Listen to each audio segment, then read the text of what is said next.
warahmatullahi wabarakatuh.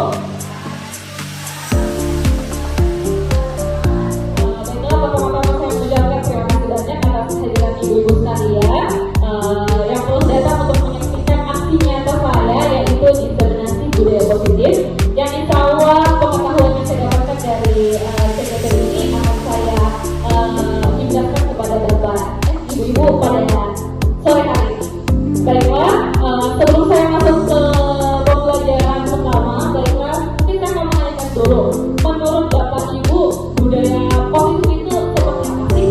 Ada yang bisa mungkin memberikan pendapatnya, budaya positif seperti apa? Oke, ibu Nirwana dulu ya. Ibu Nirwana, mungkin budaya positif itu apa sih, ibu Nirwana? Lihat sampah ambil. Oke, itu bisa menjadi budaya positif. Ada lagi tadi ibu Maria, boleh memberikan pendapatnya ibu? Sholat tepat waktu. Sholat tepat waktu. Ada lagi mungkin? Iya, ibu nanti dari ya. Datang setiap pagi tepat waktu. Datang setiap pagi tepat waktu, sholat tepat waktu, dan lihat sampah ambil. Ya, betul sekali. Itu semuanya adalah budaya-budaya positif kita. Oke, baiklah. Namun untuk membahas budaya positif lagi ada beberapa konsep yang akan kita bahas ke depannya tentang budaya positif. Boleh dilanjut? Nah, ini dia konsep budaya positif yang akan kita bahas ada 8. Yang pertama adalah perubahan paradigma belajar, kedua disiplin positif, ketiga nilai-nilai kebaikan, ada keyakinan luas, kebutuhan dasar manusia, posisi kontrol guru, motivasi perilaku manusia, dan segitiga restitusi. Oke, bisa dilanjut. Nah, pelajaran dengan paradigma baru. Sebelum saya masuk ke sini, saya ingin bertanya dulu. Ketika ibu memberikan pembelajaran terhadap siswa, apakah ibu menggunakan pembelajaran yang berpusat kepada guru atau berpusat kepada siswa? Ada yang bisa? Ibu Ismita mungkin? Ya, silakan Bu Ismita. Selama ini pelajaran yang saya gunakan yaitu berpusat pada guru. Biasa menggunakan siswa yang guru yang menjadi inti pelajaran dan siswa hanya mendengarkan. Berarti guru memberikan ini ya, materi saja. Oke, jadi idealnya pada pembelajaran paradigma baru ini seharusnya kita memegang pada proses pembelajaran itu berpusat kepada siswa. Jadi tidak hanya guru yang memberikan ceramah atau memberikan ilmunya kepada siswa, tapi tentu saja seorang guru juga harus mengetahui kebutuhan siswa itu apa. Kita harus mengetahui dulu kebutuhan siswa seperti apa sih, kemudian kita cari bagaimana caranya kebutuhan itu tersalurkan dengan apa yang kita sampaikan. Jadi tidak serta-merta ilmu kita saja yang dikasih, tapi kita harus tahu dulu dia butuh apa sih, siswanya butuh apa, siswanya itu tertarik di bidang apa, kemudian kita sinkronkan dengan pembelajaran kita, kemudian kita berikan seperti itu. Aku bisa dilanjut. Nah, kita bisa bilang di sini bahwa pelajaran dengan paradigma baru ini merupakan pembelajaran yang dirancang berdasarkan prinsip pembelajaran berdiferensiasi, sehingga peserta didik belajar sesuai kebutuhannya berdasarkan tahap perkembangan sesuai psikologi modern untuk mewujudkan program belajar Pancasila. Di sini ada kata berdiferensiasi. Seperti yang kita tahu, berdiferensiasi ada kata di sebelumnya. Apa itu berdiferensiasi? Berdiferensiasi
disiplin positif itu kira-kira seperti apa? Oh, Bu Sudaria, seperti apa sih Bu disiplin positif menurut Ibu? Guru masuk belajar tepat waktu. Guru masuk mengajar tepat waktu. Oke, ada yang lain mungkin? Bu Uya, Bu Uya.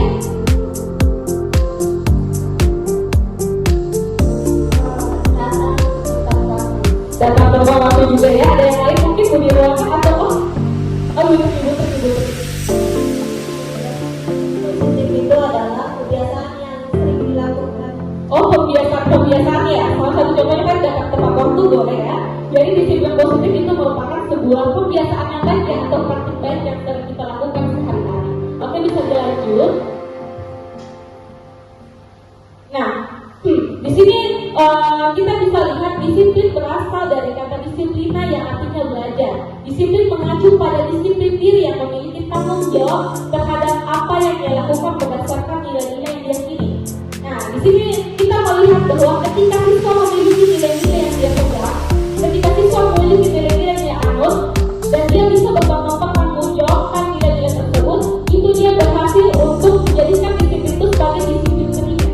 Bagaimana ketika disiplin diri itu berarti mereka berhasil untuk termotivasi dari dalam diri sendiri. Jadi disiplin itu akan berubah menjadi disiplin diri ketika dia sudah menganut sebuah nilai dan mempertanggungjawabkan nilai tersebut. Ketika seorang siswa sudah menganut nilai disiplin dirinya, berarti dia sudah bisa mewujudkan disiplin positif itu sendiri. Nah, di sini disiplin positif merupakan salah satu cara penerapan disiplin yang bertujuan untuk menumbuhkan kesadaran serta memperdayakan. Nah, di sini ada peserta diri tanpa imbalan penghargaan, reward, ancaman atau hukuman. Bisa kita lihat. Di sini ada reward dan hukuman. Disiplin itu kita bisa tahu lekat sekali sama hukuman, aturan, sanksi, seperti itu kan. Nah, apalagi di sini kan ada banyak berbeda kan Bu. Ini pasti disiplin pasti erat sekali hubungannya dengan para prinsip. Namun sebenarnya disiplin ini kita bisa ambil contohnya. Misalnya anak-anak datang ke rapat itu sebenarnya mereka karena takut aturan, dia takut dihukum. Misalnya berarti dia itu belum sadar. Ini ada kesadaran. Seharusnya mereka sadar bahwa sebenarnya kalau berrapat itu nanti saya tidak mendapatkan pelajaran, lebih ke diri sendiri. Bukan seharusnya takut sama aturan bahwa nanti saya datang terlambat. Itu baru belum sadar. Kalau dia sadar berarti dia datang cepat waktu untuk memang cepat mengambil pelajaran, cepat masuk belajar, bukan karena takut dihukum. Seperti juga penghargaan. Ketika mereka mungkin mau berprestasi atau juara di kelas, mereka bukan datang untuk berprestasi untuk mendapatkan kado atau hadiah, tapi memang dia mau mendapatkan ilmunya untuk dirinya sendiri. Ketika anak-anak itu belum sadar, berarti mereka belum sadar akan pentingnya disiplin itu. Seperti itu. Jadi sebagai pendidik, tujuan kita adalah menciptakan peserta didik yang memiliki disiplin diri. Seperti tadi yang saya bilang, harus memiliki nilai-nilai yang dia pegang. Kemudian sehingga mereka berperilaku mengacu kepada nilai-nilai kebajikan yang berasal dan memiliki motivasi intrinsik itu dari dalam. Kalau mereka berpaku pada peraturan hukuman itu masih ekstrinsik.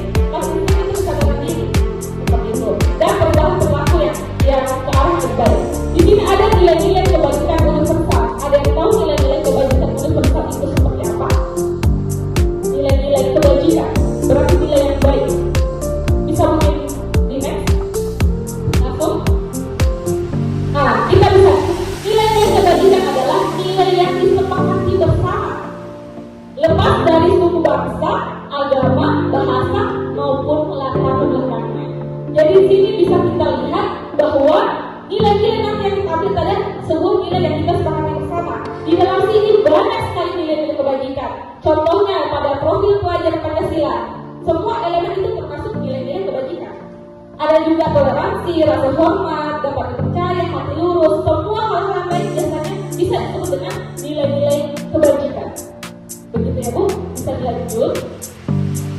Lanjut lagi, ini masih nilai kebajikan.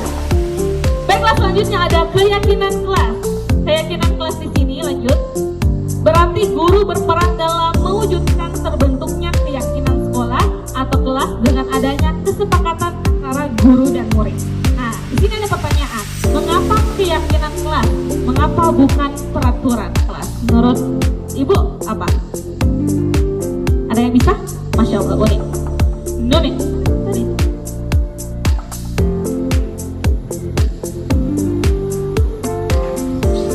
Iya, kenapa keyakinan kelas bukan peraturan kelas? Karena peraturan kelas kan pasti dapat hukuman, sedangkan untuk keyakinan kelas untuk menimbulkan kesadaran dari dirinya sendiri. Masya Allah, tepuk tangan dulu buat Ibu Wahyuni.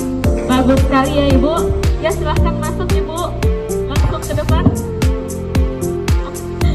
Bagi tadi sudah betul ya, bahwa tadi ada peraturan pasti ada hukumannya kalau keyakinan berdasarkan kesadaran. Boleh saya tambahkan bahwa kalau keyakinan sendiri itu berasal dari muridnya sendiri yang menanamkan nilai kebajikan seperti apa. Kalau peraturan biasanya ditentukan oleh stakeholder sekolah atau dari gurunya, siswanya bisa langsung mengikuti. Kalau keyakinan dari siswanya langsung seperti itu. Boleh dilanjut Bu ini. Nah, di sini apakah semua Bapak Ibu dengan adanya tadi paradigma baru, kemudian ada disiplin positif, apakah Bapak Ibu siap untuk membuat keyakinan kelas tidak? Siap tidak? Siap tidak? Oke, kalau sudah siap berarti Bapak Ibu sudah masuk ke bagaimana caranya sih untuk membuat keyakinan kelas itu sendiri. Di sini ada langkah-langkahnya. Yang pertama ada bersifat abstrak, kedua berupa pertanyaan universal, ketiga dibuat dalam pernyataan positif. Pernyataan positif di sini tuh kita tidak boleh mengambil kata-kata yang bermakna negatif seperti dilarang membuang sampah. Kita harusnya lebih memilih jagalah kebersihan seperti itu. Iya, buanglah sampah pada tempatnya. Oke, paham tidak di sini Ibu Bapak? Masya Allah. Kemudian sedikit saja agar mudah dilihat. Sesuai dengan kondisi sekolah dan kelas, semua warga sekolah atau warga kelas dilibatkan saat membuat keyakinan kelas. Jadi di sini karena kita hanya keyakinan kelas, bukan keyakinan sekolah yang dibahas, jadi ini antara siswa dan guru saja, seperti itu. Kemudian semua siswa dilibatkan untuk mengambil keyakinan atau nilai-nilai kebajikan yang tadi setelah kita bahas. Siswa berhak memilih dan mengambil nilai keyakinan yang ingin disepakati nanti bersama guru-gurunya. Oke, lanjut. Nah, kita masuk ke kebutuhan dasar manusia. Kira-kira ibu-ibu ini sebagai insan manusia membutuhkan kebutuhan apa sih dalam hidupnya? Mungkin bisa Bu Fajri? Ibu Fajri dalam hidupnya butuh apa? Kebutuhan dasar manusia ya, Iya. tentunya ya makanan tiap hari. Betul makan sekali. sehari-hari. Betul, makan perlu. Selain makan mungkin Bu? Ya kasih sayang. Oh, kasih sayang. Saya juga perlu. Rekreasi juga itu termasuk kebutuhan. Iya, duit. Iya. Healing. Apalagi Bu? Untuk merekreasikan psikologis kita. Masya Allah, betul. Kita perlu healing. Jadi kapan healing? Ya. Jadi tadi ada perlu uang, perlu makan, perlu healing, perlu apa lagi Bu? Perhatian, istirahat yang cukup, cinta, apalagi? Saya perlu cinta itu kayaknya. Oke. Baiklah, itu sama saya yang dikatakan betul. Semua itu adalah kebutuhan kita sebagai manusia. Oke, bisa dilanjut. Nah, seperti tadi, sebelum ini saya mau tanya dulu, ketika kebutuhan ibu tidak terpenuhi, apa yang ibu rasakan? Coba Ibu Tri, apa yang ibu rasakan ketika tidak ada uang, Bu Tri? Tidak ada kasih sayang, Bu Tri? Coba Bu Tri. Apa yang ibu rasakan? Coba Ibu. Ya, saya tidak mempunyai uang. Ya. Saya merasakan apa nih, sedih Oh, sedih? dan akan berusaha mencarinya. Oke, berusaha mencarinya. Selain itu apa? Ada mungkin tambahan? Tantrum. Oke. Kecewa, marah, stres, apalagi? Membuat keributan, emosi. Oke, wah, semuanya sudah ada ya.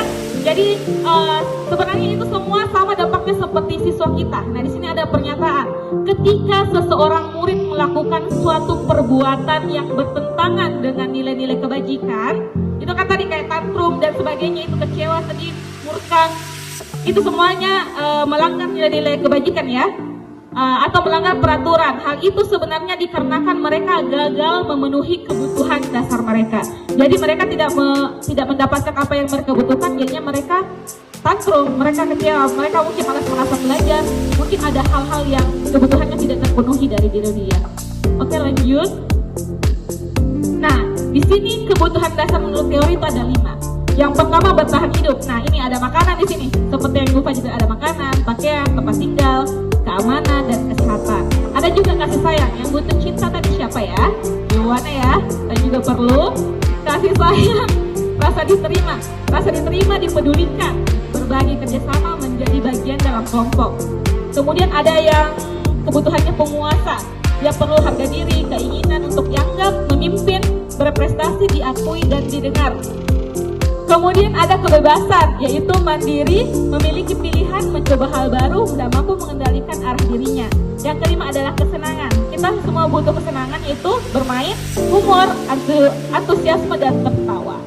Jadi mungkin di antara ini, siswa kita mungkin ada yang tidak memiliki dan tersendiri, mereka mungkin melakukan tindakan yang negatif.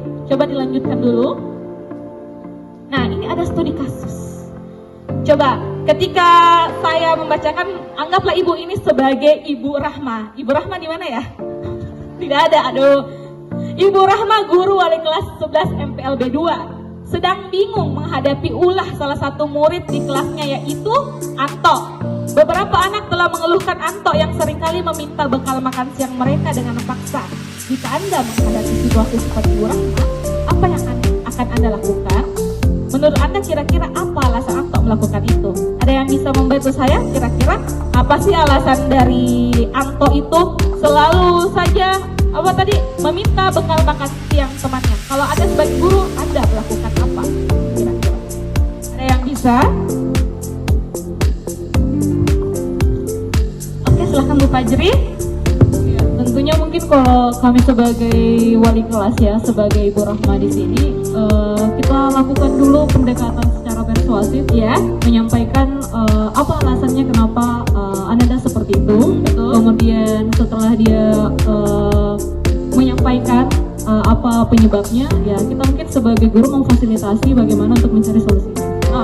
Betul sekali. Terima kasih buat Ibu Fajri, dan itu sangat betul sekali. Kita seharusnya dulu harus berdiskusi, berdialog kepada siswa kita tentang apa sih yang dibutuhkannya, kenapa mereka bisa melakukan hal tersebut, apa sih alasannya. Kalau dilihat dari sini sebenarnya kira-kira masalah yang dihadapi atau sendiri dia kira-kira dia tidak memenuhi kebutuhan apa kira-kira makanannya. Jadi kira-kira kalau dia tidak memenuhi kebutuhan makan, anggaplah dia tidak punya uangnya apa tidak cukup, kebutuhan ekonominya kurang. Apa solusi yang Ibu berikan?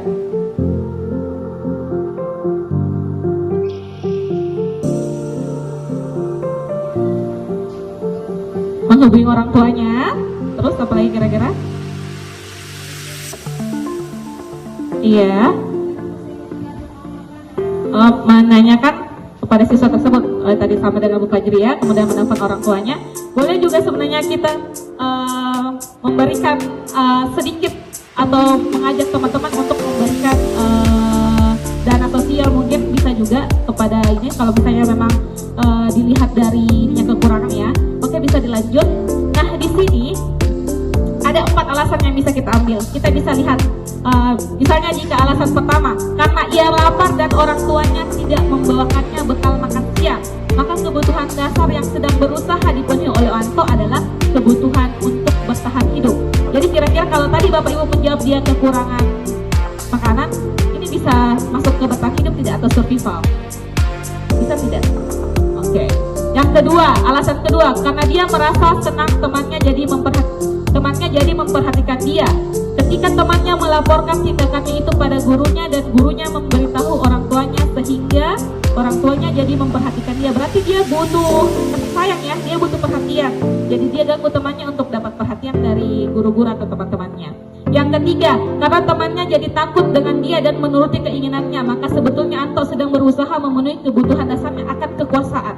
Jadi dia ingin terlihat lebih bisa, maksudnya lebih kuat dari teman-temannya sehingga dia mengganggu. Kemudian alasan keempat, karena dia merasa bosan dengan bekal makanan yang dibawakan oleh ibunya. Berarti dia tidak memenuhi kebutuhan kebebasan, berarti dia mau sesuatu yang bervariasi, makanan dia bosan. Dan ini bisa dimasukkan kepada siswa kita. Ketika siswa kita ada yang malas, berarti kemungkinan dia butuh pembelajaran yang bervariasi. Dan ini kita bisa ambil dari contoh Anto. Oke, bisa dilanjut. Nah, posisi kontrol guru. Oke, di sini dari kata mengontrol, posisi kontrol guru. Kira-kira makna dari posisi kontrol guru itu apa menurut Ibu? Apa Bu? Mengatur. Selain mengatur ada apa lagi? Menguasai. Sebagai teman. Bukan, ini maksud dari posisi kontrolnya dulu. Mengontrol atau menguasai ya? Memerintah. Oke, bisa dilanjut. Nah, menurut teori posisi kontrol guru itu tadi adalah guru sebagai penghukum ada, sebagai pemuat merasa bersalah, sebagai teman, sebagai pemantau, dan sebagai manajer. Di antara kelima ini, kira-kira Ibu sekarang menjalani perannya sebagai posisi kontrol apa? Penghukum, teman, apalagi Bu Ika sama Bu Isma sebagai apa? Di atas? Teman, iya teman. Berarti ya penghukum, teman, apalagi? Itu ya? Pemantau. Oke, bisa dilanjut dulu. Nah, kita lihat kalau sebagai penghukum biasanya Bu Wahyuni ngapain ya? Di sini untuk menghukum ada ciri-cirinya. Biasa dia menggunakan kata-kata kalau kamu tidak melakukannya awas ya, seperti itu. Kemudian lebih ke caranya itu menghardik, menunjuk-nunjuk, menyakiti, menyitir, seperti itu. Itu contoh penghukum. Kalau contoh pembuat merasa bersalah, dia lebih ke berceramah. Dia lebih bagaimana siswa ini merasakan rasa bersalah dalam dirinya. Misalnya, kamu sudah tahu ibu lelah sekali, kamu sering melakukan itu, ibu kecewa sekali sama kamu, kenapa kamu terus. Ibaratnya bagaimana kita sebagai guru membuat siswa itu merasa bersalah. Itu guru pembuat rasa bersalah. Kemudian sebagai teman, itu lebih ke friendly. Ayolah, lakukan demi ibu, masa kamu tidak mau? Kemudian membuatkan alasan-alasan untuk muridnya. Kalau pemantau dia menghitung dan mengukur. Kalau pemantau yang saya tangkap di sini adalah bagaimana dia mengukur kesalahan siswa melalui tata tertib. Dia memantau ini kesalahan ini, kemudian dia nanti ini ada peraturannya, dia masuk ke peraturan. Jadi lebih dia ini masih ada hukumannya, sanksinya ini untuk pemantau. Kalau manajer dia lebih kayak mengajukan pertanyaan-pertanyaan. Apa yang kita yakini, misalnya keyakinan apa yang kamu pegang, apakah keyakinan itu kamu sudah langgar, apa solusinya, lebih ke ngobrol. Jadi dia sendiri yang memilih solusi, dia sendiri yang mencari jalan keluarnya, yang bertanggung jawab atas tindakan yang dia lakukan, seperti itu. Bisa next? Ini contoh-contohnya. Penghukum itu langsung saya hormat pada bendera selama 1 jam. Kalau teman, ayo dong ikuti aturan sekolah, tolong bantu ibu bapak ya sekali ini, ya sudah tidak apa-apa, lain kali jangan sampai berbuat seperti ini lagi ya. Kalau pembuat rasa bersalah, berapa kali ibu bapak harus memberitahu kamu? Kamu selalu saja mengecewakan bapak ibu. Pemantau, kamu sudah melanggar peraturan sekolah. Kamu tahu konsekuensinya. Nah, ada konsekuensi di sini. Setelah upacara kamu beli atributnya ke koperasi. Jadi kalau perbedaan antara pemantau sama penghukum, kalau penghukum itu dia di luar dari apa yang dia lakukan. Misalnya dia tidak mengerjakan PR tapi disuruhnya membersihkan WC. Itu di luar dari apa yang dilakukan. Kalau pemantau lebih ke apa aturan yang ada di sekolah itu yang diberikan, seperti itu. Kalau manajer itu dia lebih memberitahu alasannya apa sih, kenapa kamu begini, kemudian nilai apa yang sudah kamu langgar, apa sih solusinya. Jadi dia sendiri yang cari solusinya, bukan kita yang memberitahu ini kau harus begini, tidak. Jadi kita tanyakan, seperti itu. Bisa dilanjut? Saya ingin menguji Bapak Ibu sekalian. Kira-kira kata-kata di atas menunjukkan posisi kontrol guru seperti apa? Saya kecewa sekali dengan kamu. Kira-kira ini apa? Pembuat merasa? Ada yang lain mungkin? Itu saja. Oke, apakah betul? Oke, tepuk tangan dulu buat kita semua. Betul, ternyata pembuat merasa bersalah. Oke, next, masih ada pertanyaannya. Kamu tidak pernah benar-benar melakukannya. Kira-kira ini apa? Dia masuk posisi kontrol apa? Kamu tidak pernah benar melakukannya. Kamu tidak pernah benar. Apa? Penghukum. Penghukum atau pemantau? Penghukum. Siapa penghukum? Oke. 3 orang. Siapa pemantau? Oke. banyak memantau. Kita lihat apa jawaban yang benar. Ternyata jawaban yang benar adalah penghukum.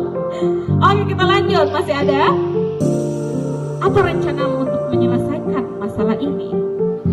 Manajer, kita lihat jawabannya. Betul semua manajer. Lanjut, masih ada 2. Ayolah, lakukan demi Bapak Ibu ya. Teman, kita lihat dulu. Orang lain. Terakhir. Kamu tidak pernah mendapat nilai jika tidak mengerjakan tugas. Tidak dapat nilai, tidak kerja tugas. Apa? Pemantau? Yang lain? Oke, kita lihat jawabannya adalah pemantau. Alhamdulillah ya, sudah paham semuanya Bapak Ibu tentang posisi kontrol. Kita lanjutkan lagi. Oke, baiklah. Jadi menurut Bapak Ibu, posisi kontrol yang paling tepat untuk dilakukan sebagai seorang guru adalah apa?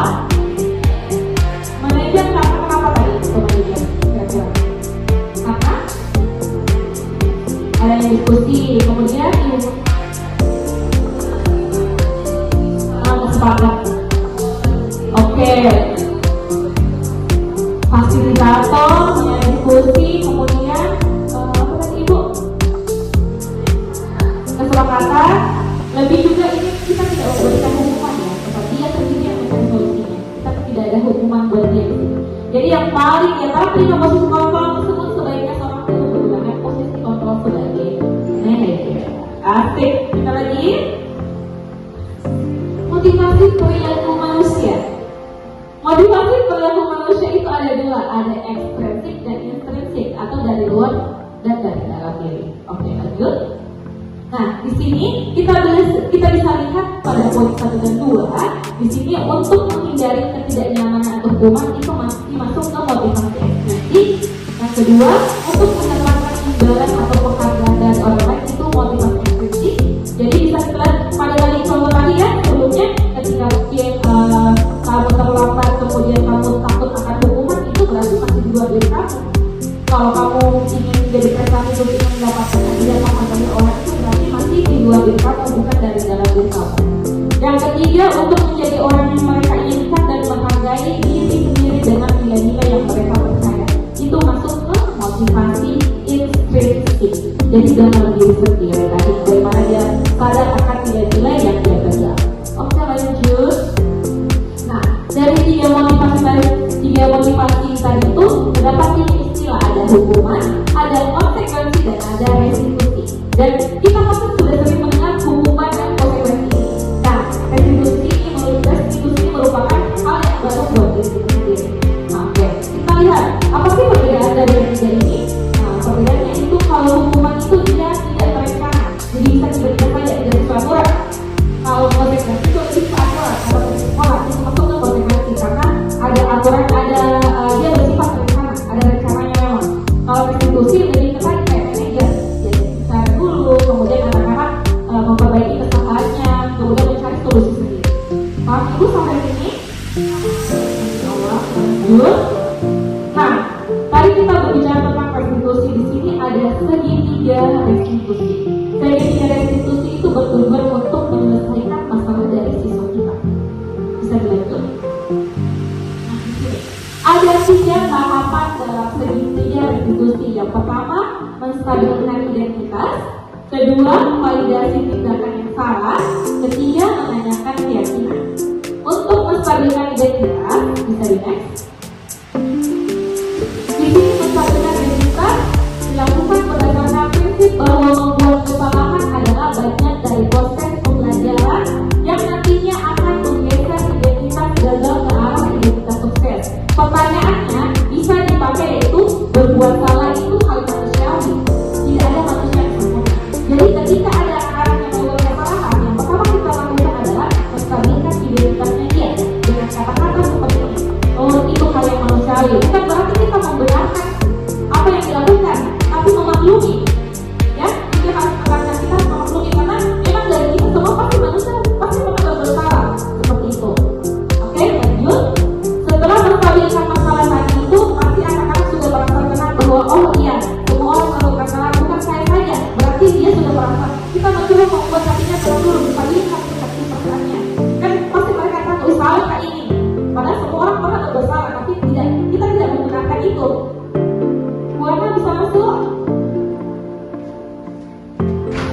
ya. Kemudian setelah hatinya tenang, mereka bisa membuka pikirannya, maksudnya bisa berbicara lebih jelas atau kayak bisa mengeluarkan alasannya kenapa, karena hatinya sudah tenang kan, itu masuk ke validasi tindakan yang salah. Kita lihat di sini bahwa validasi tindakan yang salah dilakukan berdasarkan prinsip bahwa setiap perilaku berupaya memenuhi suatu kebutuhan tertentu, sehingga guru atau orang tua akan bergeser dari pemikiran stimulus respon menjadi proaktif, serta akan lebih mengenali dan mengakui kebutuhan murid atau dan kata-katanya seperti ini. Kamu pasti punya alasan kenapa melakukannya. Apa yang penting bagi kamu? Jadi sini lebih ke menggali alasannya seperti apa. Jadi sudah ditenangkan dulu, distabilkan perasaannya, kemudian ditanyakan alasannya kenapa sih kamu melakukan itu seperti itu. Dilanjutkan dengan next, menanyakan keyakinan mereka. Misalnya, menanyakan keyakinan dilakukan dengan memberi pertanyaan-pertanyaan bermakna kepada murid atau anak untuk memunculkan motivasi kecintaan deskriptif sehingga mampu mengaitkan keyakinannya dengan tindakan yang salah. Apa nilai yang kita percaya di sekolah? Nah, sebelumnya kita sudah dari topik tentang keyakinan kelas ya, sudah ada nilai yang disepakati oleh siswa itu. Bisa ditanyakan nilai apa sih yang sudah kamu lakukan tadi? Bagaimana solusinya untuk menyelesaikan masalah atas nilai yang kamu langgar? Seperti itu untuk keyakinan kelas. Nah, untuk lebih jelasnya lagi, saya terus membuat video penerapan segitiga restitusi ini supaya Bapak Ibu bisa lebih paham, bisa ditampilkan. Nah, ini bisa kita tonton bersama-sama ya.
Maaf ya, ini tersesak dan suaranya kurang bagus. Tapi dari penerapan segitiga restitusi tadi itu masih ada yang nyamuk tidak? Dia pelanggarannya apa sih Eva ini?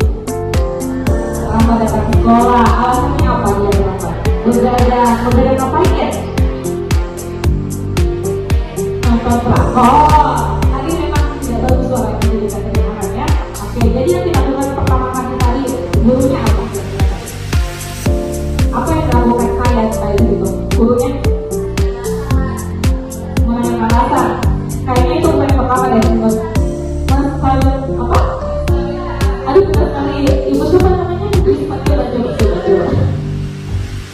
Apa yang pertama saya lakukan bisa mulai dijelaskan? Menstabilkan imunitas. Oh, menstabilkan identitas. Apa sih kira-kira pertanyaan saya tadi itu ya?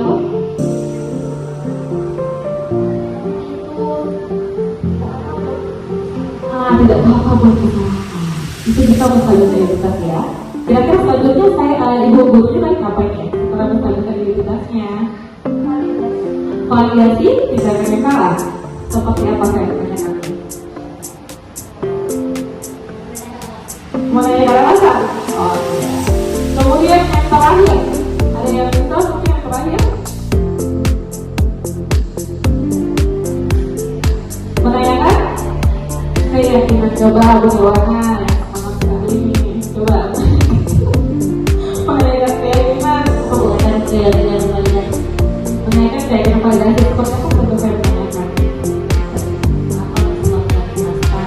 Jelaskan apa yang sudah disepakati. Nah, betul sekali. Jadi menanyakan keyakinan apa yang sudah ada sepakati bersama, ada apa yang akan kenapa harus itu? Oh iya, baiklah. Jadi saya menerapkan segitiga restitusi. Jadi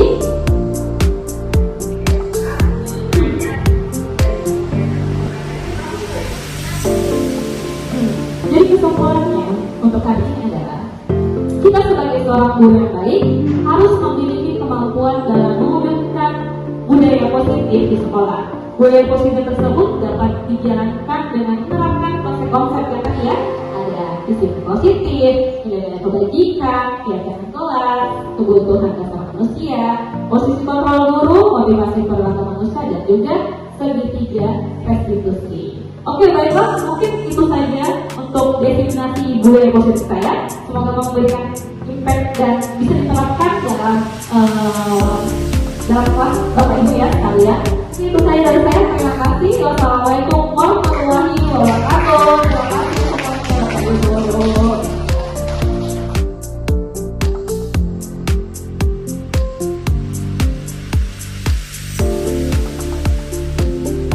Oke, assalamualaikum warahmatullahi wabarakatuh.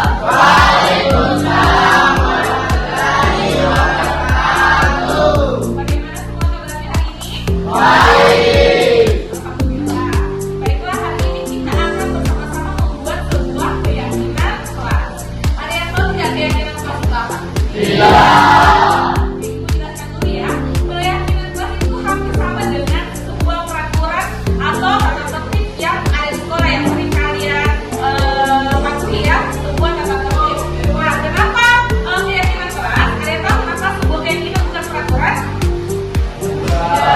Ya, karena menurut ibu keyakinan itu adalah sebuah hal yang akan kamu yakini, sebuah nilai yang nantinya akan kamu pegang masing-masing, sebuah keyakinan atau nilai kebajikan yang akan kamu pilih, yang kedepannya ketika kamu memilih nilai tersebut, berarti kedepannya kamu akan berusaha untuk mempertanggungjawabkan nilai yang kalian pilih sendiri. Jadi kalau peraturan itu, dia itu kayak misalnya tidak ada di sekolah, kalian bisa mematuhi peraturan itu. Kalau keyakinan, kamu sendiri yang membuat keyakinannya dan kamu sendiri yang akan melakukan keyakinan itu dengan penuh tanggung jawab. Jadi perbedaan antara peraturan sama keyakinan ini adalah kalau peraturan itu sudah ada disediakan oleh sekolah atau gurunya, kalian itu bisa menjalankan peraturannya. Kalau keyakinan sendiri bedanya, kalian sendiri yang menentukan apa hal yang kalian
Oke, baiklah, apakah kalian semua sudah paham?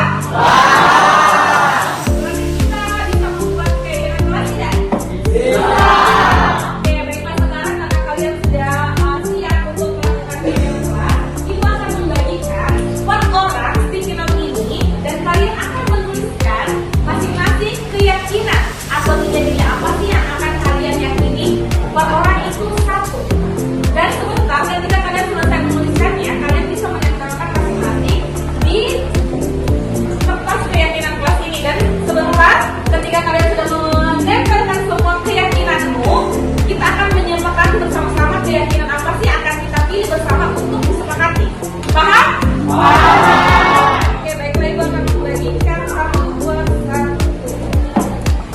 Ini silakan ditulis keyakinannya. Ini, oke. Ya, sekarang bisa kalian tuliskan satu-satu. Dan silakan ditempelkan di atas.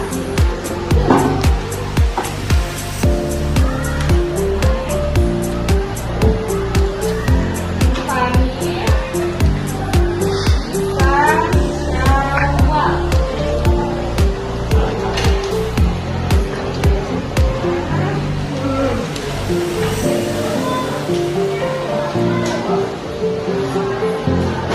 Ada pulpennya kan semua? Ada. Ada. Ini.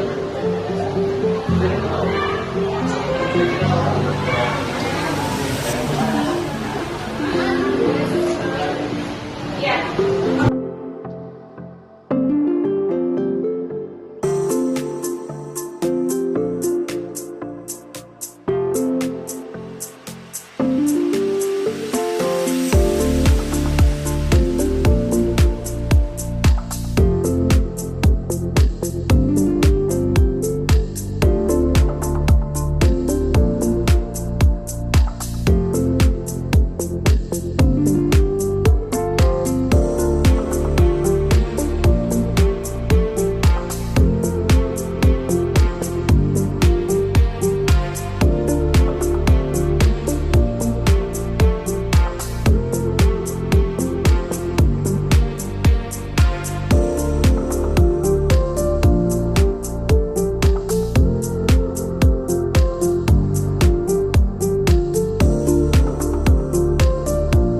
Oke, baiklah, apakah semua sudah selesai menuliskan keyakinan kelasnya?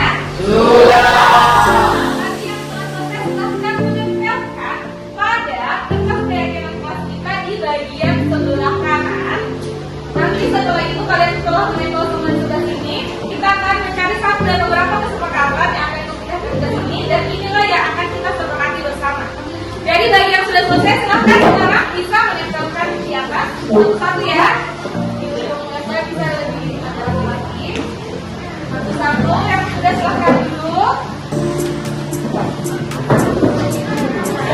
Satu-satu ya. Satu-satu, satu-satu.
kebersihan seperti jagalah kebersihan kelas, kemudian mana lagi bekerja sama menjaga kebersihan kelas, menjaga kebersihan dan ketertiban kelas, kemudian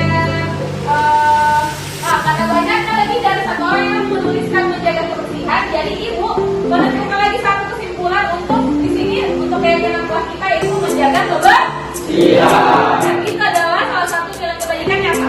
Kebersihan. Jadi harus ada dua ya. Dan yang ketiga, di sini banyak juga yang menuliskan bahwa mengerjakan tugas tepat waktu. Ini mengumpulkan dan mengerjakan tugas tepat waktu. Kemudian apalagi mengerjakan tugas tepat waktu. Ada juga datang ke sekolah tepat waktu. Mengerjakan tugas tepat waktu. Karena banyaknya yang menuliskan itu, maka itu menginginkan agar untuk keyakinan kelas ketiga itu mengerjakan tugas tepat. Dan juga banyak juga yang menuliskan datang ke sekolah tepat waktu lebih dari satu orang, jadi itu menyimpulkan juga ada mengerjakan tugas tepat waktu dan juga datang ke sekolah tepat waktu. Dan kedua ini masuk dalam nilai kebajikan apa? Kedisiplinan. Kemudian selanjutnya, karena di sini ada juga yang menuliskan tentang bagaimana sih berbicara sopan kepada guru dan teman. Itu termasuk nilai kebajikan apa? Kesopanan atau? Jadi apakah kalian setuju dengan kelima keyakinan kelas yang telah kalian buat sendiri? Setuju tidak? Setuju. Dan apakah kalian bersedia untuk meyakini dan mematuhi keyakinan kelas tersebut? Setuju tidak? Setuju. Baiklah, karena kalian sudah yakin dan kedepannya harus dilaksanakan ya sesuai dengan keyakinan masing-masing. Kira-kira kalau kalian tidak melakukan keyakinan kelas ini, apa solusinya? Misalnya kalian tidak menjaga kebersihan, apa kira-kira solusi atau tanggung jawab yang kamu dapat berikan ketika kamu lupa menjaga kebersihan? Ada yang bisa menjawab? Ketika mungkin lupa membuang sampah, apa yang akan kamu lakukan setelahnya? Akan coba. Apa yang kamu lakukan ketika kamu lupa membersihkan kelas? Apa solusinya? Apa solusinya? Kenapa? Membuat jadwal pikir. Selain itu ada apa kira-kira yang bisa dilakukan? Apa solusinya? Ada yang bisa? Mungkin bisa kalau misalnya kalian lupa menjaga kebersihan atau lupa melakukan kalian ada pikirnya yang dibilang tadi pada kamu pikir tapi kamu datang terlambat. Apa sih solusinya? Kamu bisa memberikan solusi berupa sebentar saya akan buang sampah. Tapi itu dari dirimu sendiri. Kamu harus memberikan solusi sendiri. Yang tadi kalian bilang saya akan memenuhi kegiatan weekend saya akan keluar misalnya. Contoh kalau misalnya kalian tidak mengerjakan sholat tepat waktu, apa yang kamu lakukan? Apa yang kamu lakukan ketika tidak melakukan sholat tepat waktu? Solusinya apa kira-kira? Misalnya tadi duhur pas bunyi azan kalian tidak langsung pergi ke masjid, apa yang kamu lakukan? Apa yang langsung kamu lakukan? Seperti itu. Langsung ke masjid, berarti langsung masuk ke jamaah yang kedua, seperti itu. Berarti kamu melakukan solusi terhadap diri kamu sendiri dengan karena kamu tidak tepat waktu, jadi kamu langsung menyegerakan untuk sholat ke masjid. Kalau misalnya kamu tidak mengerjakan tugas tepat waktu, apa yang kamu lakukan? Misalnya hari ini ada tugasnya ibu, kamu tidak mengerjakan tugas, apa yang kamu lakukan? Mengerjakannya kapan? Saat istirahat. Kemudian kapan kamu kumpulkan? Nah, berarti sekarang kamu kan sudah tahu, kamu sendiri yang mencari solusi terhadap apa yang kamu lakukan. Jika keyakinan kelas ini tidak kamu laksanakan. Jadi nanti kalau kamu tidak melaksanakan, kamu sendiri yang cari solusinya. Apa yang akan kamu lakukan untuk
kelas 11 TJKT 1. Perkenalkan, nama saya Ahmad Akram dari kelas 11 TKD 1.